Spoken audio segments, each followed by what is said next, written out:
talent is the ability to hit a target no one else can. Genius can hit a target no one else can see.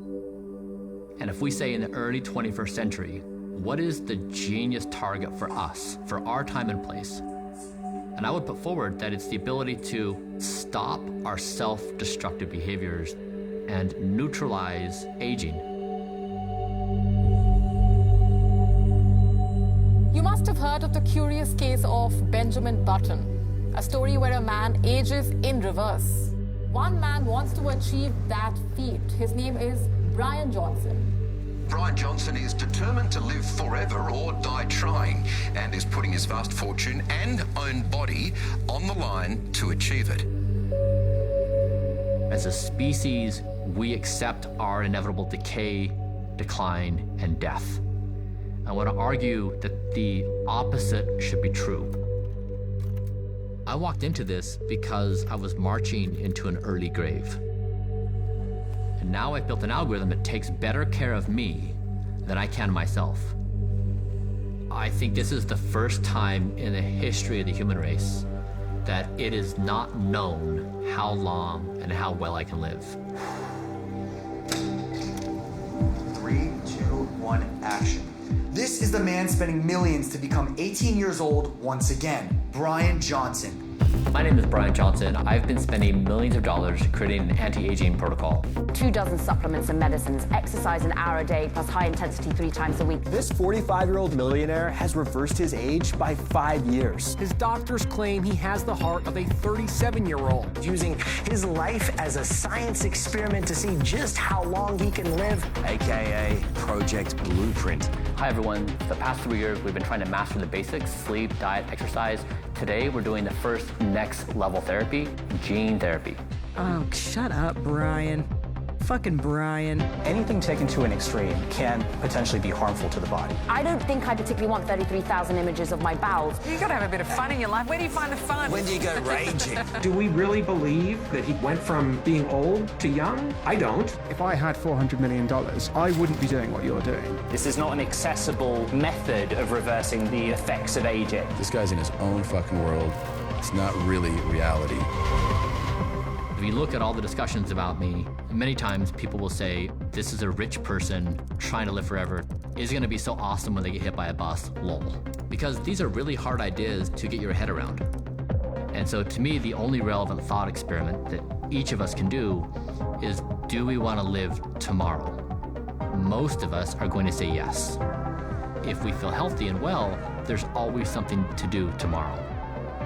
And so I want people to embrace that day to day until eventually we say, don't die.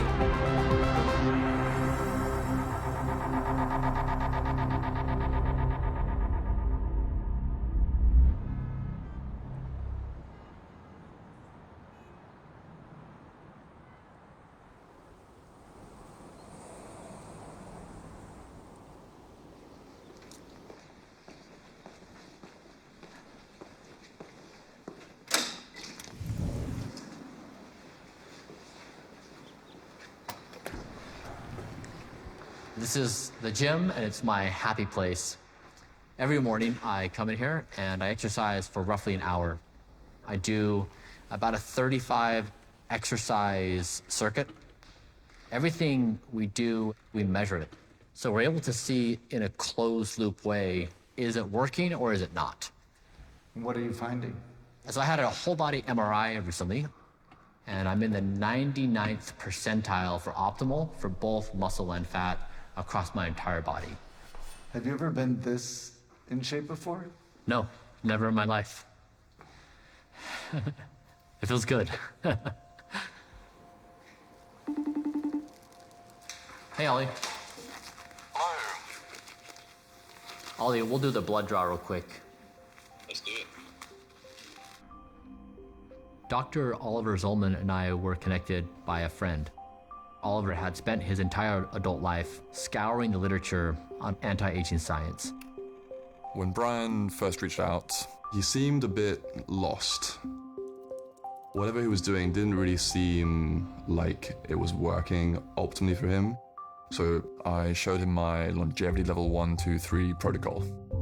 Level 1 is doing the basic stuff, diet, exercise, and then each layer you go up, it gets more sophisticated. His approach was, in order to understand human aging, you needed to look at the organ level, because the heart is going to age differently than the lungs, and the lungs differently than the kidney. Previously, I would use my mind to decide what to eat. So at the grocery store, walking down the aisles and looking at this thing and that thing and put it in the cart. Zolman flipped that on its head and said, what if I asked my organs to speak for themselves? What if the heart and the liver and the lungs could actually speak what they need? And then my responsibility is to do exactly what the body tells me to do. Blueprint is Brian doing this level 1, 2, 3 protocol to the most that it's ever been done. He's been the best guinea pig anyone can ask for. It's probably over 100 different things I do any given day that the body has asked for to be in its ideal state. And that begins with, in the morning I wake up, I turn a specific light on in my bathroom that gives me sun-like exposure. I take 3 pills. I do my body temperature with an inner ear measurement. Go downstairs, start HRV therapy. So I put a little electrode here in my ear, and it stimulates my autonomic nervous system, trying to make my body more parasympathetic and more chill. I take 54 pills with a concoction that I call the Green Giant. I put a cap on my head for hair growth that has 312 laser diodes. Then I work out for an hour, come in, eat a few pounds of vegetables. I do some high-frequency electromagnetic stimulation on my abdomen. I do 12 minutes of near and red light therapy to accelerate healing. I do audio therapy for my hearing regeneration. I have my last meals to eat before 11 a.m., 34 more pills to take. There's protocols throughout the day here and there. And then my nighttime routine. By doing Blueprint, one of the key objectives is to achieve the lowest possible biological age. So just like a tree has rings, we all have a signature inside of our body of our age. After doing Blueprint now for 2 years, I've reversed my biological age 5.1 years. I have 50 perfect biomarkers. I have 100 biomarkers where I'm less than my chronological age. And my speed of aging is 0.69, which means for every 12 months, I age 8 months.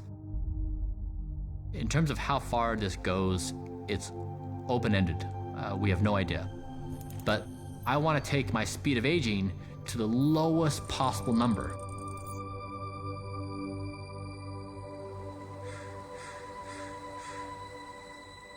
Step back a little bit. Yeah. And then a little bit closer to the bed. Yeah. Great. And then you can just like literally just rattle everything off. Okay. So today is a very exciting day for me because for the very first time ever, after tracking my sleep for 4 years, I achieved my first perfect month. So I have an average of 100% sleep performance for 30 days. I go to bed at 8:30 p.m. I've averaged 8 hours and 34 minutes of sleep every night. The body loves routine, so go to bed at the exact same time every night, no excuses. Sleep is not something that can be dismissed. So hopefully these tips help you, that you can start inching towards better sleep. It will change everything in your life. Wonderful. Okay, good. Kate, what's your role in this? I don't even know how to describe it. Take a stab. I am here on the mission, trying to make whatever needs to happen in order to get there. That's my role. Kate has been with me from the very beginning of Blueprint, yeah. How do you feel? Are you converted? To be honest, when I first started, I was eating McDonald's, so philosophically converted. When I first met Brian, it was not healthy. And we started talking about the philosophy of Blueprint. And all of a sudden I was like, okay, when I laugh about not being fit and not being able to exercise and that kind of stuff, I'm kind of laughing in the face of my future self. Like, I don't want to be that person, you know, when I'm 60 and I'm unable to run around or, yeah. Can I get you turning off? So it was a huge wake-up call for me. Now, here I am, like the other person behind this mission. I mean, like, you could beef it up by saying, like, Every morning I do the same 4-hour routine, and this is what starts it off. That's good. When we first started working together, Brian asked me to develop the communication side of things. His big ambition was to get Blueprint out to the people so that we can all learn from what Blueprint is up to. But it was like hitting our head against the wall for a little while because it was just a bit of an empty void on the internet. And then one day I had this idea. Okay, what? What if we published all of his biometric data online and made it a thing that people could witness and watch? The protocols, the measurements, the recipes, the supplements, we published it all on my website. And this journalist I knew, Ashley Vance, saw this and expressed an interest in doing a profile on Blueprint. Brian put all of his stuff online. I was like, all right, this guy's somewhere between off and very interesting. I went to visit him at his house with his own home laboratory, and we just kind of started talking. When doctors visit our clinic here, they get pretty excited because we have outfitted this so that we can be a medical grade operation at every level. And I started just asking him questions. He's like, okay, I spent $2.5 million on all this stuff. And this was not a professional athlete who was spending this much money on his body. It was just this random tech guy who's just, absolutely going further than what anyone else had done. And so that's when I really knew this actually was a story. I remember the day before the article came out, Kate and I were in my office, and we both had this moment of crisis. Oh no, what have we done? One man, he spent $2 million to effectively reboot his body. Millionaire entrepreneur Brian Johnson. Brian Johnson is on a quest to live longer. All of a sudden, every spotlight was turned on Brian and the project, and everything we worked on was under intense scrutiny. I think his rectum went viral, his rectal biological age. There was so much online videos people were making, and it's just kind of a blur. We were inundated with interest. Every single product that we published on the Blueprint website was sold out within days. Nobody could get anything that we used. We couldn't either. We had suppliers calling us saying, what is going on? It also unlocked a colossal amount of hate. I actually would say he doesn't look that healthy. There's something super weird about looking young forever. He takes 40 vitamins in the morning and 40 more in the afternoon. That seems tedious. I know. It's I'd rather just die sooner. And the irony of this specifically is you're seeking more time when you're not even living the time you've been given. Yes. Yeah. And I find this so vapid. I think for most people, the longevity field has always been looked at skeptically. It's just these rich Silicon Valley types chasing the fountain of youth. Jeff Bezos threw more money behind an obsession to become among the billionaires on a quest to defeat aging. Space, internet, and now live forever. Jeez. It's seen as strange and fringe. It just so happens it is a real field of science. There are proper doctors and scientists that look at this. We're all so used to watching our friends and relatives and pets age and die, we think it's somehow natural and therefore somehow good. But I describe aging as our greatest humanitarian challenge. Aging causes cancer. Aging causes heart disease. Aging causes dementia. Aging causes stroke. It makes us more susceptible to infections. It makes us more frail. And actually, if you look at causes of death across the world today, the leading killers are these diseases like cancer and dementia and heart disease. I think the real promise of this field is that we have the opportunity, by targeting the biology of aging, to delay or prevent many, maybe all, of the functional declines and diseases that go along with old age. And that's huge. We're still, I would say, at an early stage, but there's already been a number of breakthroughs. There's already a number of interventions, including drugs and diets, that in animal models slow down the process of aging. We have robust evidence that we can extend the lifespan of a mouse. So if you're a mouse, we've got you covered. But what that also means is that we have a lot of things to test in humans. Testing Tuesday. Good morning. Let's get started. We are experimenting and we are trialing out And I think we will have a revolution in the next coming 10 years of very specific interventions we can apply to humans to then lower the biological age. You could get within 4 millimeters. That's a lot better. I know, that's really great. I'm benefiting from decades of progress that people have made in the world of anti-aging science. And the scientific interventions are moving forward very fast. And so it has a tangible sense of it's here. And I want people to know about it. I think light them up. Okay. I think a little more. Yeah. I think I just need a little bit of an angle with your whole legs and everything, if you can. Yeah. So we're gonna do another test. Wow, that's so striking.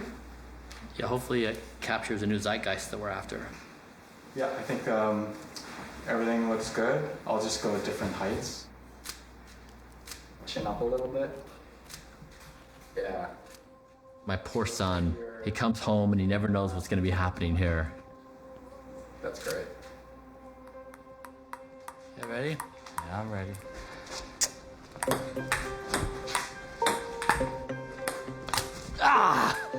How's Brian as a dad? He's a pretty good dad. Yeah.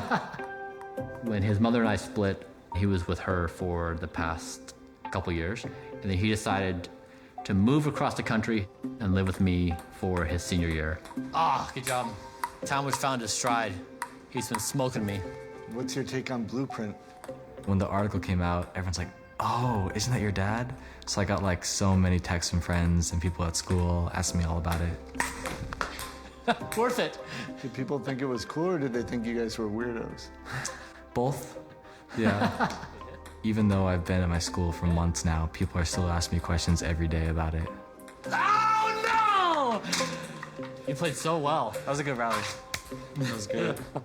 I've been around Brian since before Talmadge was here. And I remember thinking, like, how is Brian going to get used to having Talmadge around like another human being in his face every single day? Because he's such a private, introverted individual. But now it's like he's completely restructured his life around Talmadge being here. Today is an exciting day because how many schools did you apply to? 15. How many schools have rendered their decisions? 12, not including today. Yeah. So these are... So this is the last. Then now you're going to have all the information you need to make a decision on what college you're going to go to. And then you're going to leave me in 5 months. Yes. I only have 150 days left with Talmadge, which makes me incredibly sad. We should get going. We don't be late. There is just never enough time.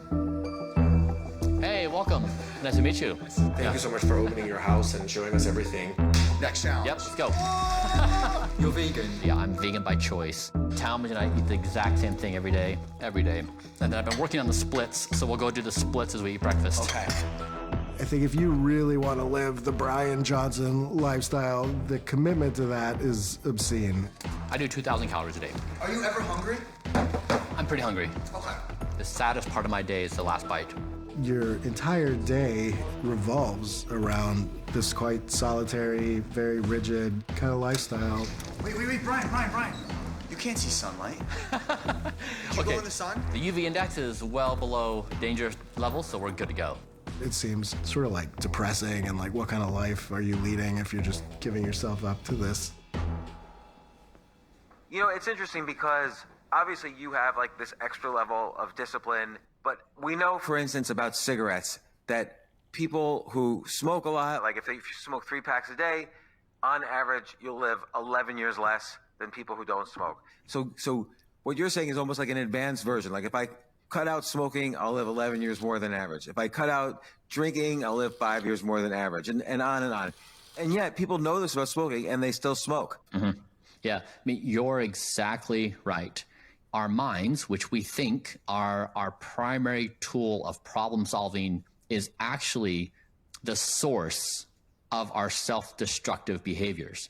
So I would argue the mind is dead. What the Sorry, the mind is dead? and the goal is to give complete control of your well-being over to an algorithm? You know who says stuff like that? Algorithms. The first reaction most people have is panic. It's like, well, my free will is the only reason I exist, and if I can't eat what I want to eat, then I have no reason to exist. Yeah, it tastes like nutrition. That's just a knee-jerk reaction. It's just the mind panicking because it feels like its authority is in question. Ready? Ready. The conscious mind is desperate to hold on to power. The catch is we can't trust our minds because the way we've structured society right now is insane. Every day we eat millions of burgers, pizzas and French fries. Now scientists say we may not only be feeding ourselves, we may be feeding an addiction. We expect people on their way to work to pass 20 fast food places, 20 places selling sugary drinks. We ask them to navigate the addictiveness of social media, the world's most powerful algorithms, trying to get them to spend every waking second on the algorithm. Navigate alcohol and the smoking and binge watching and porn and every other form of addiction. And then we look at the individual and say, why aren't we happier? We have lost touch with basic self-care. We're inebriated. We can't see straight. Even though we know that eating the wrong kinds of foods or drinking or smoking or not prioritizing sleep accelerates aging, disability, even death, we can't stop. We're in a fight for our lives with ourselves.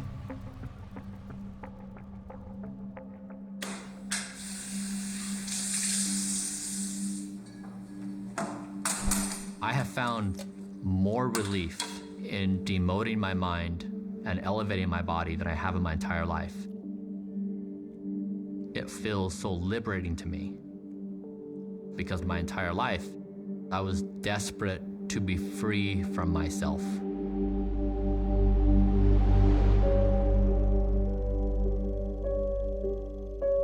From when he was young, Brian was a problem solver.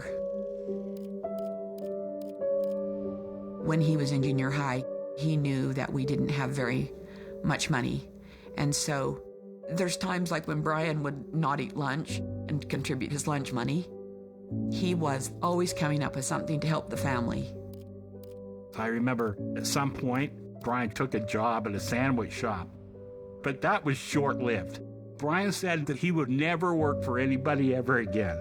You know, that kind of, I'm going to do it by myself. Now, Brian, you're a lifelong entrepreneur. I am. What do you think you learned more from, the success or the failures? I never dwelled on failure. It didn't discourage me.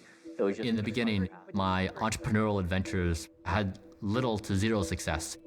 I had a baby, I couldn't pay the bills, and so I took the only job I could find, which was selling credit card processing door to door. This experience got me interested in the world of payments, so I started poking around, and I saw that PayPal was the dominant payment provider that had grown up during the internet. But then once eBay had acquired them, the development had discontinued. So I started Braintree with the idea of building modern software. He had this little tiny office. He was working on a card table. Please don't do that. No, please don't do that. I don't know when he got a desk. I didn't take any outside capital. We were one of the fastest growing companies in America twice. We acquired Venmo in year 5, and we became part of the global payments infrastructure. All right, everybody, let's give it up for Brian Johnson. It was so exciting. So I don't think that I realized that there was also that other side that was haunting him. I couldn't believe how much effort people put into building the company. It was amazing. Staying there all night, multiple nights in a row. When I was building Braintree Venmo, I was just grinding myself into the grave. It was a social norm that an entrepreneur would go days without sleeping, and if you told that story, people would be in awe, and there would be mythology about you, like, amazing that they did this. Now I view this as totally foolish.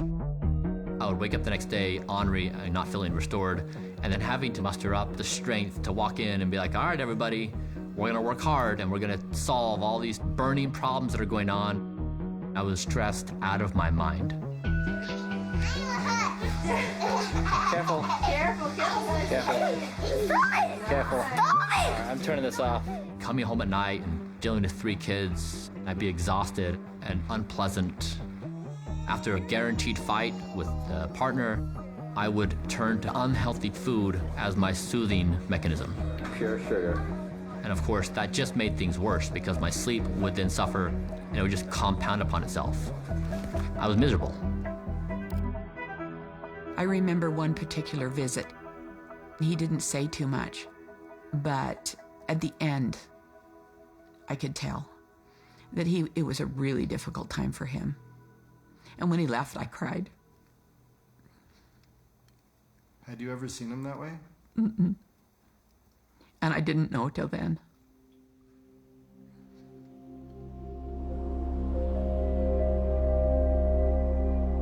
Sundays were my hardest days because I would go to church and everything about being there made me dissolve.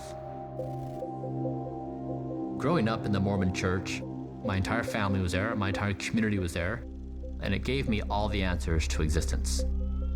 It had stories about what existed before this life, why we are here on this earth, what's after life, but with the intensity of what life was delivering up, I felt like those answers, the only reality I knew, didn't make sense anymore. I was kind of just dropped into this nothingness. I remember discussions with him where he was having real problems with the religion, not just like some kind of philosophical dispute. These were things that were so integrated into him, he was having physical symptoms. I would come home from church, and I would lay on my bed. My son at the time, who was 7 years old, he would sense something was wrong and he came up and he would rub my back. And I was not able to even move. And the only thought that would soothe me was the idea of doing a deal with the devil and ceasing to exist. I didn't want an afterlife. I didn't want this life. I didn't want consciousness at all.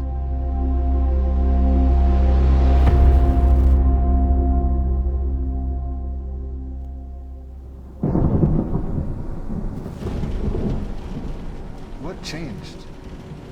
My mind was like a vicious storm, telling me to literally kill myself. And it became clear to me that the mind is not a reliable source of judgment. I needed a different way of being. It took me several years to rebuild myself. In that time, I sold my company Braintree Venmo, I got a divorce, I left my born into religion, and ultimately, I found strength and liberation in doing Blueprint. When I give my body authority, it doesn't commit this self-destructive harm. My heart doesn't deliver these stinging insults. My lungs don't do it either, my kidney doesn't either.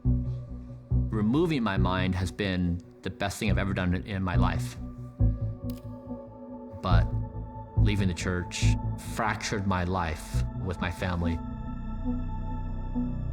When Brian decided to leave the church, it was very heartbreaking for me. And I had to go through a process of thinking about the person he is and thinking about what he's doing with his life to find peace. Family is a fundamental teaching of Mormonism, and when my dad left the religion, it felt like it was violating that teaching and that we couldn't be a family anymore.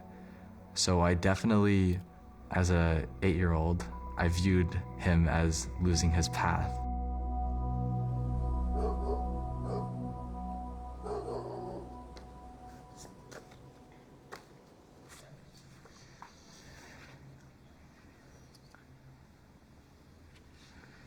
Yeah, this book. Oh man. I went to a church camp last summer before I came out here, and we had these booklets to take notes in. And while everyone else was taking notes about, feeling the spirit, feeling good, the community, scripture, I was taking notes about trying to decipher everything. I felt like I was in this system and I was trying to take it apart. Prior to moving to California, I was in Mormonism, but Ever since I was young, it had never really been my thing, and no one in there saw me or saw the situation I was in. I couldn't talk to anyone. Over the years, me and my siblings would visit my dad periodically, and I started to let my dad in a bit. Talmage started inquiring me of certain things, like what about this and what about that, and we established this rapport with each other where we were able to have these honest dialogues. He just saw me so clearly. He knew the situation I was in. It was wild because when I would talk, he would then articulate what I was thinking, and I slowly came to the realization that I wanted to get out of the religion in any way possible. After multiple attempts, I eventually managed to come out here and spend my last year of high school with him. I know a lot of my friends, or people in general, feel like their parents misunderstand them. And it takes some experience to unify them. So it kind of makes sense with us. It took leaving the church. And now, with that shared experience, we can connect on so many deeper levels.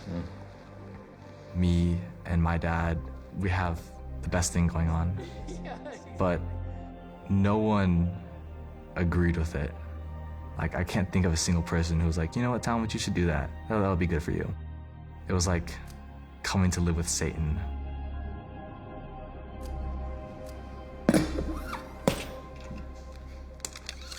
All right, should we do this? Let's do it.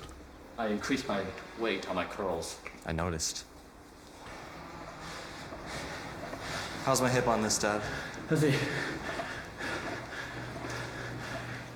I'm impressed you can do that after that many. Wow. That's art. I wish I had Talmage's legs. He's kind of the perfect specimen. But you've heard that Brian wants to become Talmage. Yeah, it's important not to over-rejuvenate because there could be side effects. Have you told that to Brian? Oh yeah, we discussed this at length. Up until this point, we've been doing things people are familiar with. Diet and exercise and sleep. And it's almost like, okay, what's the next level? We looked at every health span and lifespan study that's ever been done, whether it be on humans or mice, and then rank them according to their efficacy, their ability to extend life. And now we're trying to figure out how to do them. We started human growth hormone. And so you stab this in the leg, and then you press it. Some of these therapies can be very dangerous. And then it's a little teeny needle, you see that? But we are on the side of, extreme caution. We're doing high-frequency measurements across the whole body. So if we do start seeing side effects, we pick them up fast and try some other therapy. How many pills do you take a day? Today it'll be 130. What's yours? 26. We know that it's unrealistic for a normal person to do this wildly rigorous routine. But I think what Brian is trying to do as the first prototype for Blueprint is do the absolute extreme thing. I absolutely acknowledge that not everyone has the time and the resources and the life circumstances that can do it. I'm trying to be on the absolute outermost edge of possibility for the science. I'm trying to show what's possible. It's pretty safe so far, and maybe it'll work, and maybe we can learn something from it, and then take that out, and everyone else can benefit sooner rather than later. Today is rapamycin day. So rapamycin is a drug that people use to suppress the immune system when they're getting an organ transplant. So you get a new organ in the body, you don't want the immune system to reject it, and so you take rapamycin and it suppresses the immune system. I take this because there's potentially some longevity benefits. It's the kind of thing in the longevity community that people are excited about. Outside the longevity community, it's still kind of crazy. Like, if you're like, yeah, I take an immune suppressing drug, people are like, that's wacky. Like, why would you ever do that? Rapamycin was a drug that was first discovered in soil bacteria that were isolated on Easter Island. But what happened in 2009 was that a really rigorous study in mice found that it can extend lifespan. And it didn't just keep them alive for longer, it kept them healthier for longer as well. And this has been demonstrated in study after study in loads of different conditions, in loads of different labs. The only thing we're lacking is human data. Honestly, I think rapamycin is probably still the most robust candidate for something that would affect human longevity, but they have to be used with caution because you can have bad things happen when you take too much. 1, 2, 3, 4, 5, 6, 7, 8, 9, 10, 11, 12, 13. Because it suppresses the immune system role, side effects can include very dangerous bacterial infections, things like pneumonia or cellulitis or pharyngitis. To avoid negative effects, we took a dosage and measured the levels in my blood. 2 hours after taking the dose, 24, 48, 72, 96. You can start seeing if you get too high levels or too low levels, then adjust the dose based on that. With this precise formulation, as far as we know, we are on the most aggressive rapamycin protocol of anyone in the industry. Do you follow Brian Johnson at all? I've met him before. Mm-hmm. What's your take on what he's doing?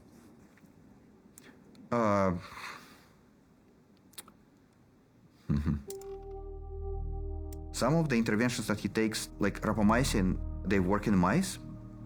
We don't know if they would work in humans. We need to have properly designed experiments. Then we could make scientific conclusions. But what Brian's doing, it's not a scientific approach. This is the supplement warehouse. He's taking hundreds of different interventions, and that means it's very, very hard to identify which, if any, of them are working. What you really need to do is a clinical trial where you get thousands of people, not just one, and you give them all the same intervention at the same dose. I think there's value in these individual N-of-1 experiments where people are testing different things on themselves, but it's never going to be accepted by the broader medical community or regulatory agencies. We need the more rigorous clinical trials. Brian blocked me on Twitter because I suggested that he use some of his hundreds of millions of pounds to fund a clinical trial, specifically the TAME trial, which wants to find out if metformin is actually an anti-aging drug. Brian takes metformin, so if he wants to know if what he's doing is actually of any use to him, then it'll be of huge value to him and the rest of the longevity community to fund this trial. But I guess he didn't like me telling him how to spend his money. Whoa, that's really good. What Brian does, I guess, brings attention to our field. This will be positive, but it has almost no contribution to science, right? It's not science, it's just attention. So yeah, we're going to be filming some shorts. We've been playing around with doing that. So we're upping our social media game. Yeah, we had our first victories. The past 2 weeks, we had 2 of our videos get a few million views. 3, just on Instagram. And 1 on TikTok is approaching. I get messages all the time, like, hey, can I get connected with your PR firm? Well, you're talking to it, like, there's 2 of us. Come on, Fry Guy. I appreciate this. Let's go. Is that all you got? I think you just aged a little bit. YouTube sent us a box. Presented to Brian Johnson for passing 100,000 subscribers. A lot of people are clearly very interested in anti-aging. We're all aging. We'd all probably like to know how to slow it down at least a little bit. Brian Johnson, if you look at the media that he's doing himself, he's clearly intending to reach as many people as possible. The real question is, what's his motivation? Today I'm going to show you about this device I use to do the equivalent of 20,000 sit-ups in 30 minutes. You sound like an infomercial. I know, I was going to say, like, something's wrong here. If you buy right now the button lower at $19.99, 4 easy installments, free shipping. Brian Johnson is going to die one day. Furthermore, it is my personal opinion that Brian Johnson is a grifter who, regardless of whether or not he actually believes he's going to live forever, is absolutely trying to make a quick buck off of people who are terrified of the idea of death and who have more money than common sense. Okay, I got something special today. What is this? This is the very first Blueprint product we have. Brian Johnson's Blueprint ultra premium extra virgin olive oil. This is the oldest trick in the book as far as self-help scams and just plain old marketing go. You convince people of the problem and then sell them the solution. I've seen 1A take 1A roll. Get me on your anti-aging routine and do it fast, but make it simple. That's the most common thing I hear. How's that? I think that Blueprint is a commercial enterprise. If you go onto his website, every single link on that Blueprint page is an Amazon affiliate link, which means that if you click on it and buy something on Amazon, he gets a small cut of the money. So this whole thing, I think, has been optimized as a money-making venture. I mean, obviously, he's very rich. He's a very talented businessman, so that's going to be the way that he looks at things. Smells like olive oil. I would say very similar to most olive oils. A lot of the hate that we get at Blueprint is kind of interesting in that I make products available for people to also become healthy and make the life changes they want to do, and people hate on me. Tastes like shit. I see some people on Twitter giving him a really hard time for all the merchandise. I've followed him for years, and I'm 100% convinced this was not like the master plan.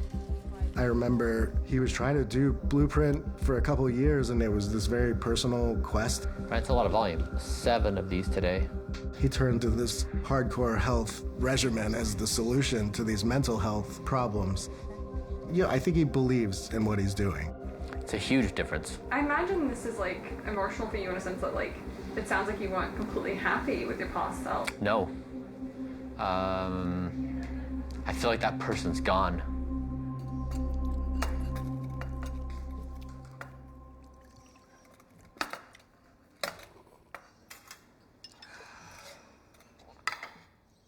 Should I do this in portrait mode or? Should probably get better lighting though. I have an idea. Oh, I think that looks good. Cool idea. The morning rituals that Talmadge and I have together, it's a big part of our lives. Let's see, what do you think? But soon, Talmadge will be doing this in his dorm in Chicago. And I will be here by myself. How do you feel about that, Talmadge? Talmadge is not looking at this from a fear of loss. Talmadge is looking at this from an opportunity of gain, and particularly a girlfriend. Potentially.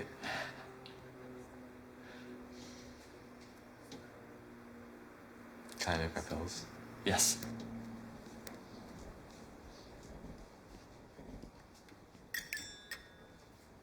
Because I remember when I was going to college as well, loss of anything in my family environment was not even on my radar. It was entirely about all the new life experiences. Yeah, I'm excited. I do view it as an opportunity for gain. But there is loss too. Yeah.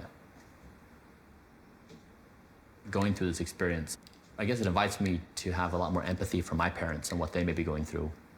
Like my dad, if you think about him and age, he said the other day, he Googled what happens when you turn 70 or when you're over 70. And he said, jokingly, don't do it. Like every morning you wake up and it's like, how am I doing? Is there one more thing that's broken or that hurts more?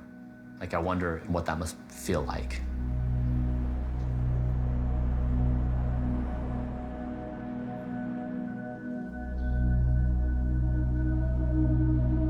I've always been a mental guy. I've always thought that I could honestly think about 10 things at the same time. But I got to the point where I would write a paragraph that didn't make sense. That scares me to death. One day, my father called panicking. He said I would do anything to continue with my mental acuity. And I said, Dad, I'm doing this plasma therapy for myself. There are other people who are doing it for Alzheimer's, Parkinson's. And I said, if you're interested, you can come to Texas with me. And I would love to give you a liter of plasma. There it is, there's the plasma. There are certain interventions that truly reverse the ages. For example, this idea of young blood plasma. The reversal effect can be observed in this study where researchers connect a young mouse to an old mouse. They literally connect their arteries and veins, so there's a blood exchange. And you can see that young plasma circulated through the old mouse reverses the epigenetic ages of multiple organs. In one study, we saw a reverse of 50% in a rat. Then in another study more recently in mice, 30%. When we're looking at plasma, I guess option one, sew me together with a with a young human. That's not practical, so we said we can't do that one. So the next case is we look at these plasma exchanges. I didn't see the vision at first, but Brian told me that this would be someone doing something for their loved one that mattered. It was actually an investment in their health by giving them some of your health. And so I tell Talmadge, I'm like, hey, Grandpa's pumped about this. So we start talking, and we said, what if you did it too? You donate your plasma to me, I will to Dad. It'll be this multi-generational thing. What do you think? And he instantaneously said, yes, I'm in. We're 34,000 feet. We're flying to Dallas. We just had some food. Talmadge is right behind me. I need to check in to see what he's eating to make sure his plasma's okay. The plasma stuff always sounds super creepy to anyone who hears about it for the first time. But Brian was not the first guy to do this. Years ago, there would be these stories about Peter Thiel, the venture capitalist, one of the first investors in Facebook, draining the blood of some young, healthy people. I'm not sure that that's true, but this all got out into the wild. It sort of got parodied in the show Silicon Valley. Everything okay? Is Bryce your assistant? No, of course not. He's my transfusion associate. Most Silicon Valley people, if they had a blood boy, they didn't want anybody to know about it, but Brian, being Brian, kind of embraced all of this and was out there parading his blood boys around on Twitter, taking photographs. You guys look awesome. It did have the elements of absurdity that I thought would come with Brian having the whole family show up as if you were going to a ball game, except you were just all gonna swap plasma. What? The plasma bus got decorated. Love flows from the heart. I guess it's really the vein, but this is amazing. Hey, look at that. That's pretty plasma. Wait, so what's good about this? The color's really nice. It's pristine. I'm actually honestly scared that it's going to be more clear than mine. It'll be embarrassing. So I'm hoping it's good, but I'm also. Yeah, I understand that. It's competition. I understand that. I mean, this is the way you can tell, am I a fraud or not? Right? Absolutely. All right, haters. Yeah. What you say about this? I have identified the world's first vampire. Anti-aging fanatic who spends more than $2 million per year to retain youth uses teen son as, quote, blood boy. Bruh, his son needs to watch out right now. His son needs to run. Oh, the Daily Mail's up. Yeah. Okay. Some of the comments on the Daily Mail. What a weirdo, disgusting and satanic. What a waste of time. Oh, humanity's so great.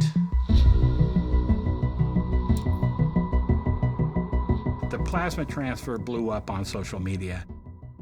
And of course, the easy place to go is vampire, blood draw, blood boy. And the mean spirit is, instead of drawing my ire and my absolute anger, really made me sad. All right, Dad. Let's get you a new pillow. One thing people don't get, this was an event that transcended a trial of a therapy. You know how special this is. You know, the connection and everything. This is just like a manifestation of all that commitment, everything else. Yeah, better than words. Better than words. When you become invested in the other person to the point that you step up and you share biology, having that kind of intimacy with both Brian and with Talmadge, for me, it was a chance to reconcile. When I was early married, you would never see a more serious MFer in Mormonism than me. But the problem was, it was not my life. When I was younger, my father went through some difficult times with professional challenges and drugs. His mom and I separated and got a divorce. At that time, I wasn't sure whether to find a girlfriend or have a line of coke to go to temple or go have a scotch. When your life is so screwed up to that point, you have no idea what your moral standards are, it all falls apart. It was like a 95% likelihood that he would fall through on anything. Like, pick me up from school, help me with a homework assignment, like call me when he said he would, it would never happen. That probably affected Brian the most of any of the kids. He was the one that wanted to go with his dad. He's the one that waited for him. I think it hurt him a lot. He got arrested when I was 22, and I went and saw him in jail, and that was a moment for him. Guess who came to see his dad? And words of judgment like, God, Dad, clean up your act? No. You can do it, Dad. Did anyone else come? No. No.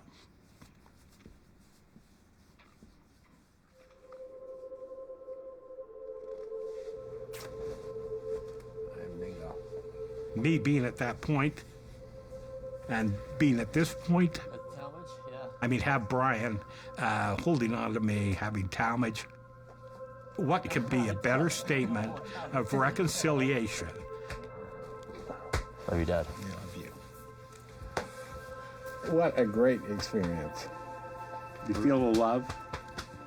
It was one of the most precious life experiences we've ever had. It morphed into this multi-generational healing bonding experience and was less about the therapeutic benefit. I feel like a parent and a child that maybe takes different paths can find a place for a good relationship. But it has to be a joint effort for both.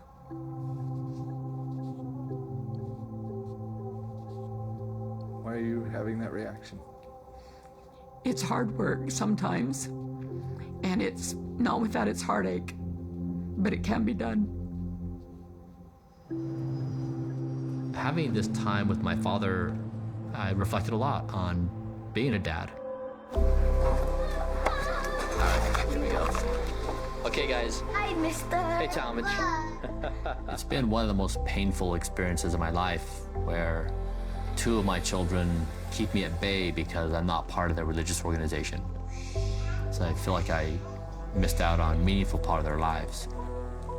And it's been the most special experience of my life where one of my children has fully embraced me. I wish my other children would join me.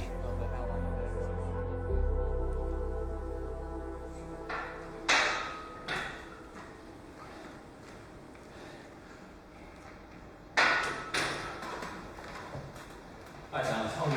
Cool. Talmadge, last night I did a phone call date with somebody I met on a dating app. We're gonna go out on a date next week. I wish her the best of luck. You wish her the best of luck? Yeah. Relationships are really important. And, with Talmadge leaving, I guess I need to rebuild my life. I told her it might be a bad idea. She seemed undeterred. Normally, when I engage with somebody and we're contemplating being friends, I make a list and I say, here are the 10 reasons why I'm a bad idea. I have this protocol that is rigorous, I'm impossibly hard to be with, and ultimately, you're just gonna hate me. And so I try to get out in front of it, and oftentimes people will laugh, and I'm like, no, for real, this is really what's gonna happen. I don't know, maybe it's a really bad strategy. Brian deserves to have companionship in his life, and I think he's always struggled to find that. I feel like there's a conflict within Brian between family Brian, the one that wants a partner, wants to just hang out, be around loved ones, and then the ambitious Brian who says every ounce of my energy needs to be dedicated toward this mission.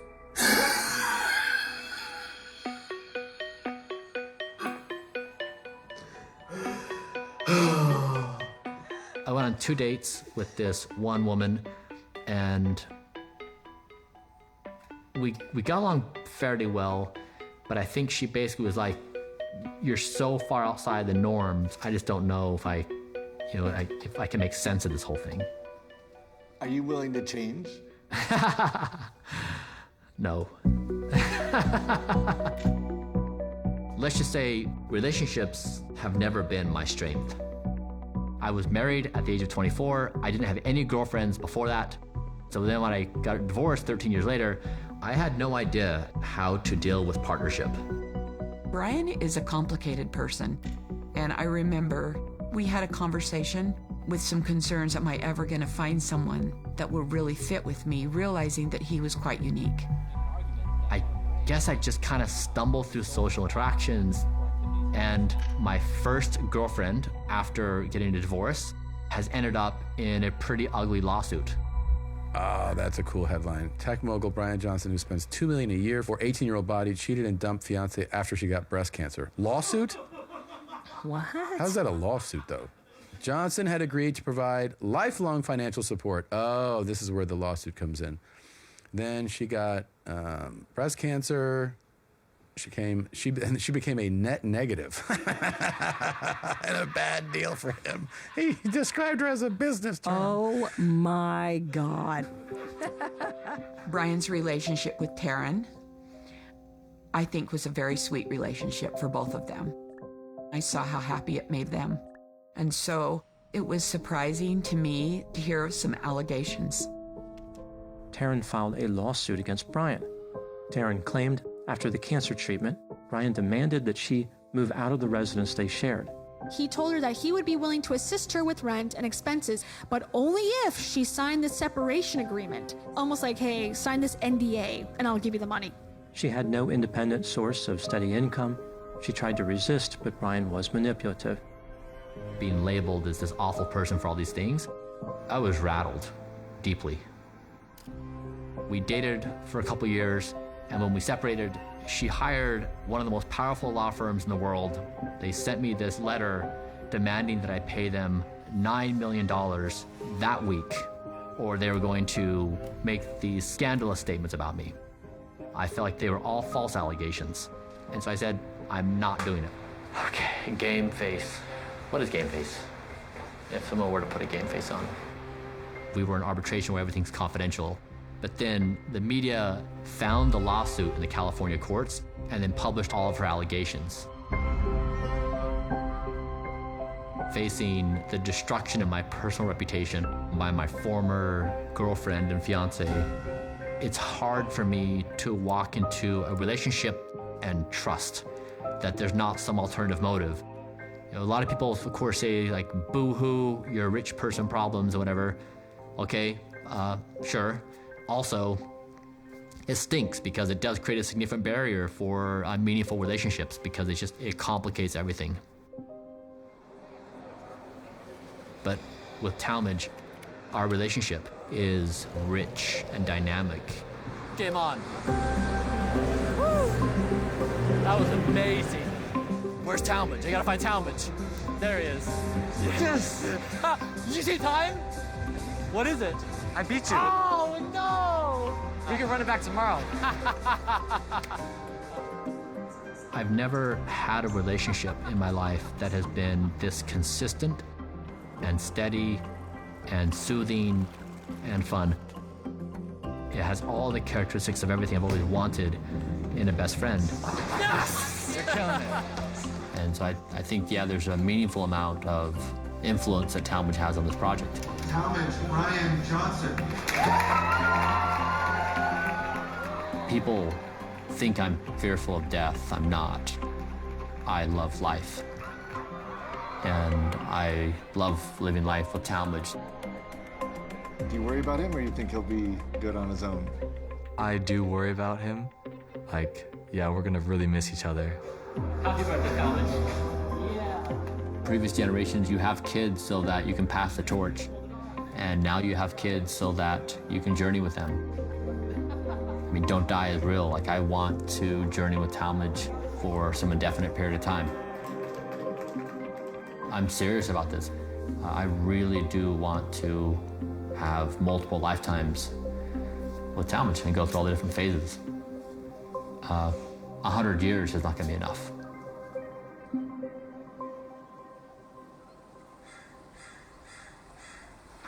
Ready? Yeah, whenever you're ready. Okay. Hi, everyone. Today is one of the most exciting days of Blueprint. We're going to travel to an island just off the coast of Honduras, and I'm going to be injected with my first gene therapy. If you look at the age charts of humanity, humans have a 120-year ceiling. So if we want to say we're going to punch through this limitation of human lifespan, it's going to be through gene therapy. Underwear, socks, shorts, shirts. Gene therapy is considered, taking it as far as you can at this point. So it's kind of the extreme measure of treating biological aging. The state of gene therapy at the moment is that we're using it in the clinic, but we're using it for very serious conditions. Conditions where we know that there is a single gene that's causing the problem, and we can say editing this gene in this way would be successful. The idea of using gene therapy for aging is hugely exciting, but today the science just isn't ready. And in fact, there's quite a big risk because there are these things called off-target effects. And so this is where the gene therapy goes in and it modifies not just the DNA that you're trying to modify, but it modifies some other part of your genome. Many interventions do rejuvenate cells, but that incurs a risk that the cells then turn into different cells, malignant cells, cancer cells. Gene therapy is dangerous. And we have been evaluating various gene therapies for the past almost 2 years now. This is the only one that had the potential lifespan extenders that we were looking for, that also met our safety criteria. In what Brian's trying to do in his journey, is there any part of you that's nervous for what he's trying to achieve? Yes. I am nervous where Brian's going because I'm logical and smart. When I get to the edge of the ledge, I stop. I've never taken the next step into the abyss. Generally, a person would get a gene therapy in a clinical trial. And the problem with clinical trials is they are limited. Certainly, there isn't gene therapy for aging in clinical trials at this moment. So other than that, you would travel for medical tourism. And one place that gene therapy is being offered is Roatan, Honduras. There is a free zone there called Prospera. Prospera is a special economic zone that the state of Honduras has licensed with the ability to create new business laws that are favorable to innovations like our gene therapy. Here, we're able to operate under an ethics review board and a committee that makes sure that we're doing everything up to standard. All this that you see is Prospera. I'm gonna look out for dinosaurs. We're working on it next. We are planning on doing trials in the United States. However, it's a thing, it takes some time, and it's not necessarily time devoted towards laboratory work. It's more of a thing of legal issues and having lawyers communicate on your behalf with a very large and very bureaucratic regulatory agency. It's go time. All right, this way. If I'm being honest, Prospera is like a batshit crazy idea. It's like you just take over a little bit of land, set up all your own rules. I like Mac and Walter very much. They seem like nice guys. They didn't strike me as 20-year PhD type scientist. And so it was like the first thing Brian's done where I really was like, is this a good idea? If there's anything, you have any questions about, whatever information you need, we will do our best to provide. Any kind of diagnostic, anything. We will do our best. I appreciate that, Walter. When me and Max started the company, we wanted to make a big difference in people's lives. We're dealt a certain hand at our birth. We're dealt with the genes we're given. And we want to give people options. This gene therapy, which is follistatin, has primarily been used in bodybuilding, where you're looking at increased muscle mass and strength. For some people, bulking up is desirable, but generally with age, sarcopenia, osteoporosis, and frailty are severe problems. Our gene therapy treats that either preventatively in young people or in a reactive way in older people who are already experiencing it. If you look at the mouse lifespan studies where it was used, they had a 30% lifespan extension. And so if I end up looking like a Marvel character, all the better. Can I get some help on this? After the gene therapy, I'm not gonna fit in this thing, or maybe I'm just gonna, I'm gonna Hulk out of it. He's so confident, but I'm a little worried for him.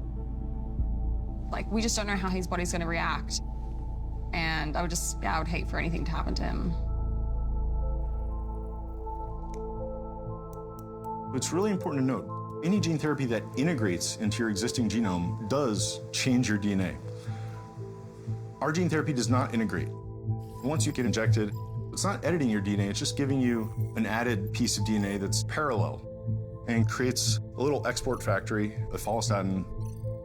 Most gene therapies, because they integrate into your chromosomal DNA, once it's there, and you can't turn it off. Our gene therapy doesn't integrate, and so we've introduced the concept of a kill switch. It's potentially safer because if you want to turn it off, there's a few methods that we could use to make it reversible.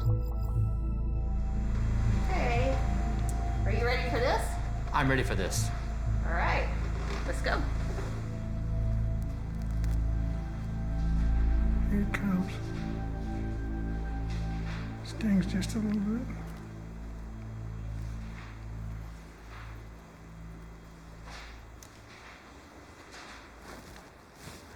Jeez, I wish we could drag this out, but that's it. Thanks, Doc. Those clean injections. Yeah, good. I am now officially a genetically enhanced human. When people see someone like me doing gene therapy, many think of inequality, or they see a divide between rich and poor. The way I think about it is, if we can prove that this gene therapy is safe and effective, and then 10,000 people are willing to do it, that price is going to go down. Doctor, thanks. You're welcome. Yeah, really appreciate you. There are very expensive interventions like gene therapy that we need to test. For academics, it's prohibitively expensive to do the human clinical studies. And maybe longevity clinics where people pay a lot of money are places we can at least get some data. So I'm not against having clinics available, but once we find out how things work, we have to figure out how to scale them and make them broadly available. I don't know if we'll live forever, but at least we absolutely will buy the next guy some more time. Mm-hmm. And, I'd rather give my children more years than I had opportunity for. Mm-hmm. Mm-hmm. So, thank you so much for believing in us. Yeah, thank you. Both of you. Thanks, Brian. Yeah. Wow. That looks still enough to walk on. If we put a camera on top, I can walk on water here. From Homo sapien to Homo deus, testing out whether the gene therapy, if the effects have taken. Be careful, Jacob.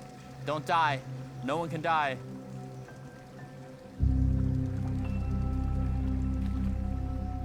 Brian, when he was young, really lived from religion. Yeah. I can remember a stage that he went through where, he literally wanted to be like Joseph Smith. Joseph Smith, of course, is the founding prophet in Mormonism. And I think the thing that you see as a continuing principle with Brian, he wants his life to be such that he would stick out like a Joseph Smith. His reward will be when he affects change. Change to him is the aphrodisiac.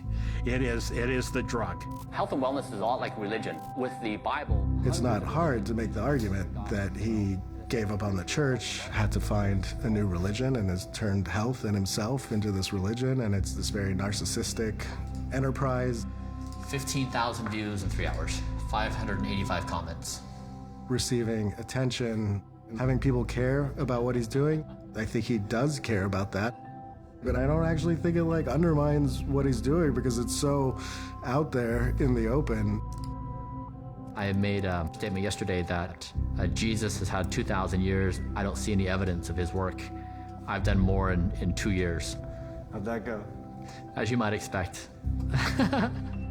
He talks about himself as being kind of health Jesus with like a little bit of humor, but also, I think, quite a bit of pride. Hi, guys. Hey. He's embracing the culty aspect of this all, and it only seems to be building more and more momentum. How do you think I appear to your friends? It's like the only way for me to understand that is if one of my friends' dads was starting a cult, and how I'd look at that. And I probably wouldn't think much of it because you're doing it. Am I starting a cult? Yes. Am I? Yeah. It's not a bad thing. It just is. I know Brian's tried to force this to be a religion. There's a part of me, though, that thinks this is almost like the right religion for this moment. In some ways, it is like this antidote to the way the world thinks about health. There are still serious concerns about the nation's healthcare system. The National Health Service is broken. Why is the system letting doctors and patients down? The approach to health in pretty much every developed nation has really been centered around waiting until people develop a disease and then attempting to cure that disease, but in reality, pretty much just treating symptoms.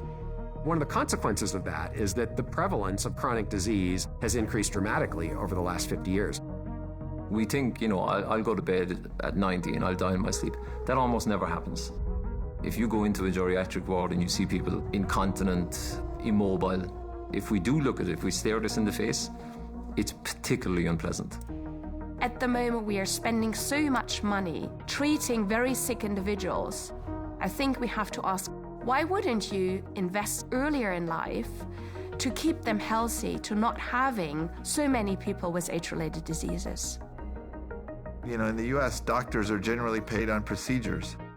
And I remember when I was at the Buck doing research on aging, there was a large hospital chain that was thinking about giving a donation to the research, and we talked about HealthSpan, and the CEO looked at me and said, well, if we do this, you're going to cut our procedure rate by 60%. Why would I do this?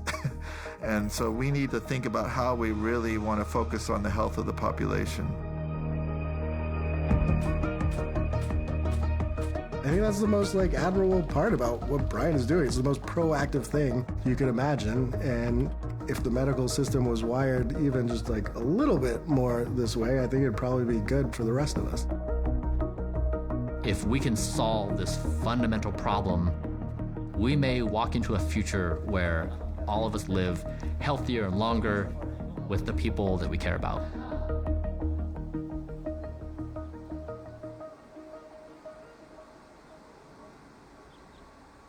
"3 days. That's so wild to me. I know, it's here. Think of it, I've been acting all tough guy, I'm going off to college. Oh. But when I start to think about it, I'm defeated. Oh, shit.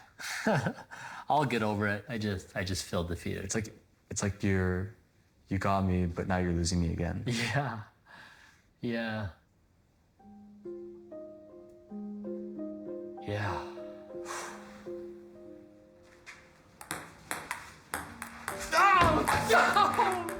1921, it's a close game, Dad.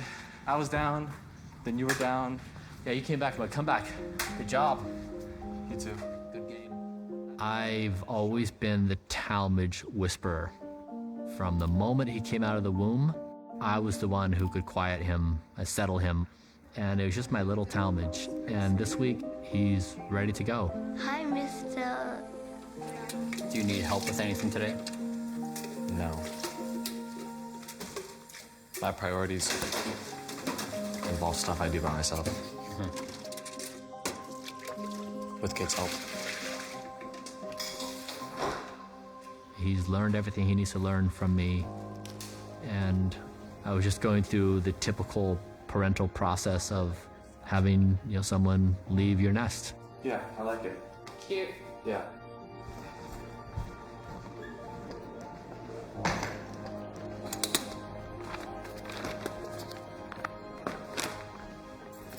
Talmadge Brian Johnson, ready to go. As soon as I step past this, I'm out. The voyage begins. Welcome, Talmadge. Thank you.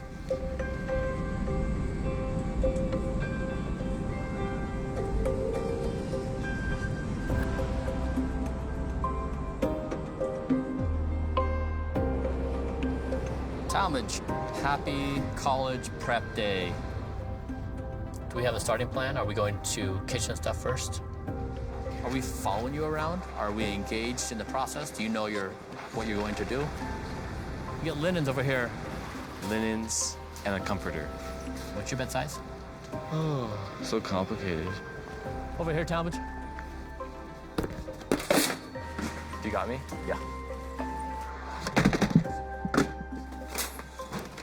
Oh, God. I confess, I just about started crying when we walked by that place, all the little toys. I saw you. Yeah, I did. I lost my breath. Kind of goes against your whole emotionless thing. Yeah. Oh.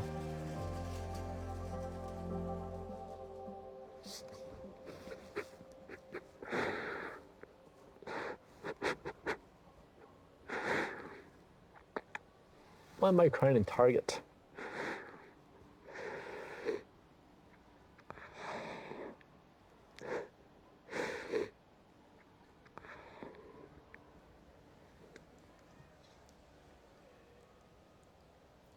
So much going on inside of me, I don't even know.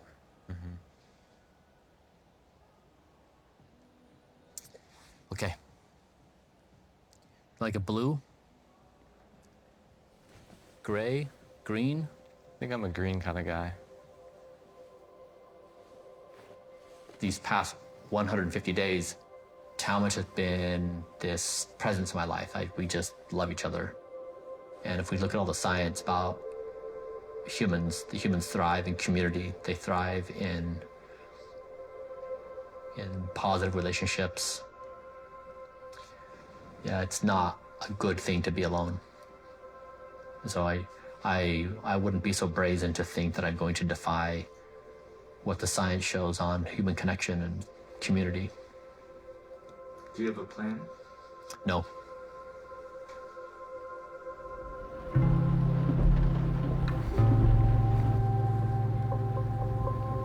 Welcome to the University of Chicago.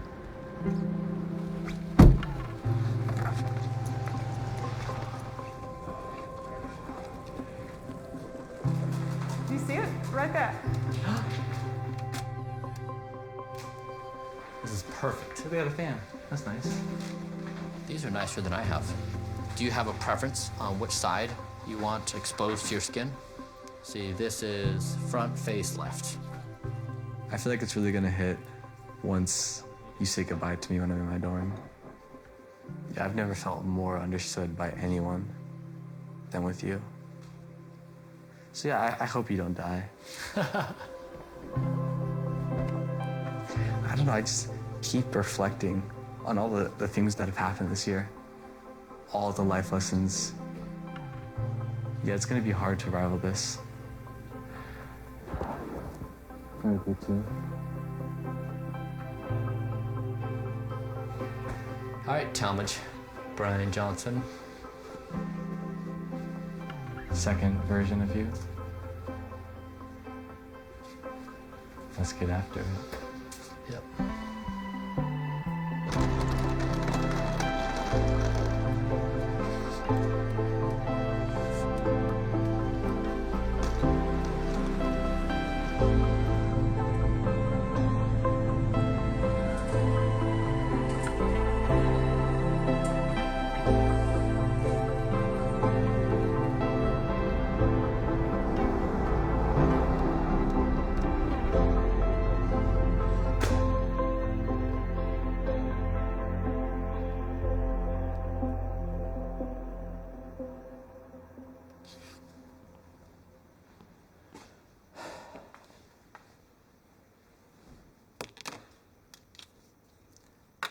The house is awfully quiet.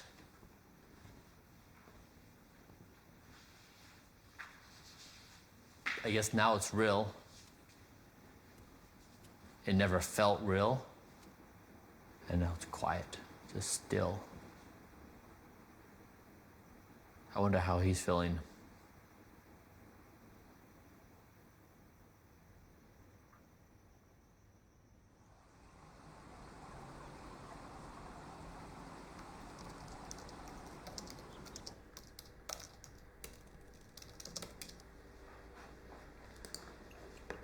Can I show you this solution? Yes. You want to look at my screen?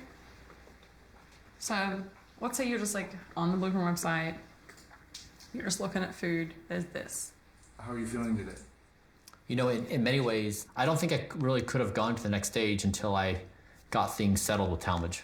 I really needed him to be in a good place at school or on his next stage of life, and I think he's there. So I feel emboldened to take my next step too. Ready, let's do this. Hey, what's up, friends? Today is Don't Die Hike number 4. It was less than 2 months ago that I messaged out on social media, hey, I'm going on a hike, join me. And I had 11 people. Today, there's over 400 people. Oh my goodness, this is a lot of cars. Wow. Wait, there's more people that this is, what? This is crazy. Hi, everyone. Hey guys, good morning. You look 10 years younger than last time. Big group hug in the morning.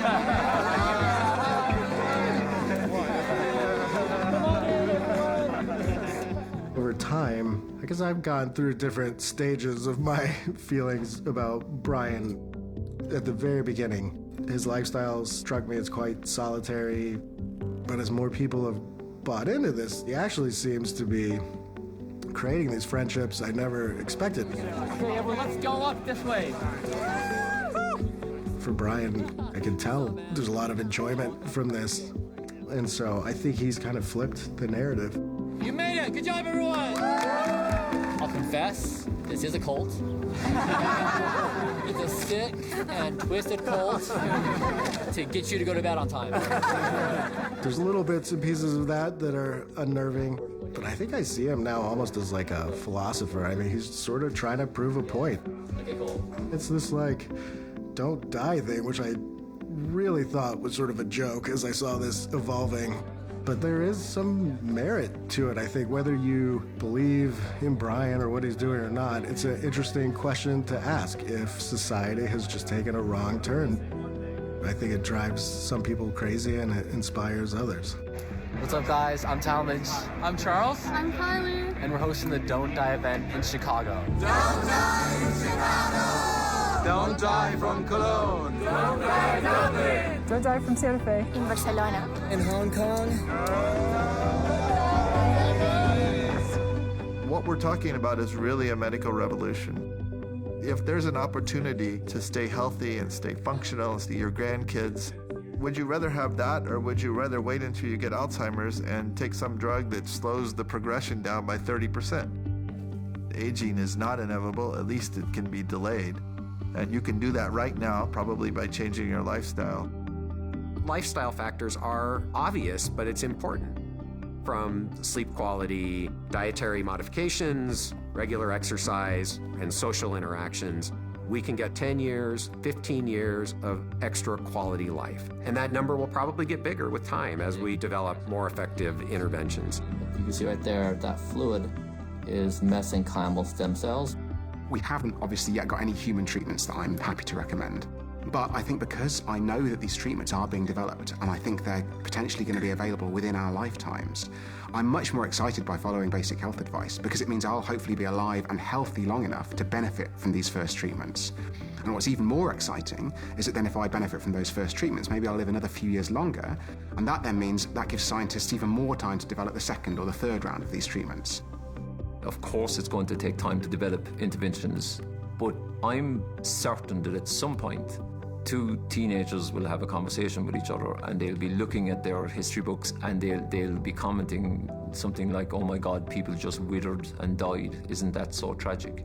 The same way as we look at, people just 2 lifetimes ago not having an anesthetic or an antibiotic. And, we look back and we go, geez, that's horrendous. When it happens, though, it's completely a product of what we do. How much effort and money and energy we put into this. to create a movement of people utterly engaged in keeping people healthy as long as possible. Hi, everyone.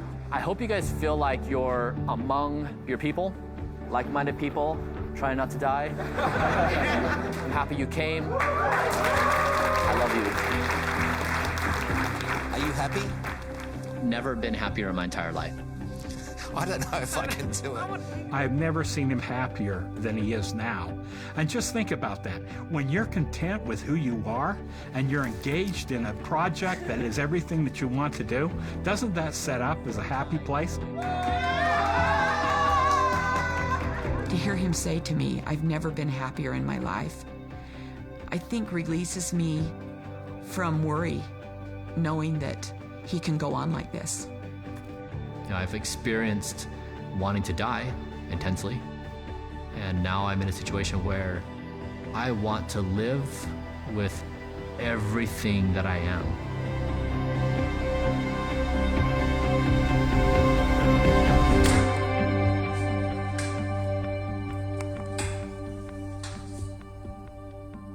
And so, yeah, I want to continue to exist. And I don't feel any need to justify myself. I'm a disaster of an intelligent being, but hey, you know what? I'm trying my best.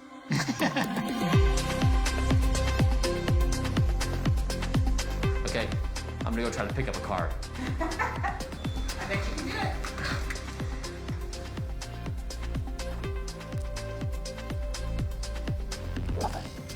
Hey,